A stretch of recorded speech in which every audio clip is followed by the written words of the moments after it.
Hello guys, ayan ang tanghalian ko. Ayan, sardinas lang muna tayo.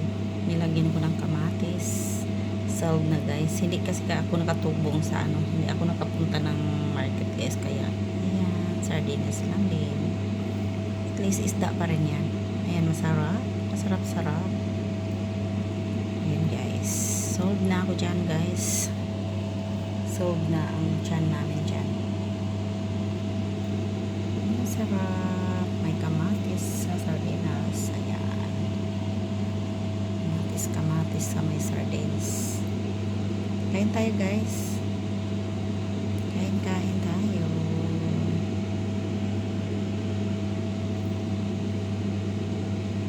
Ayan siya. Masarap yan. Naglaway na nga ako. Naghintay lang ako na matapos yung kasi alangan naman mauna ako. Pero sinando ko na.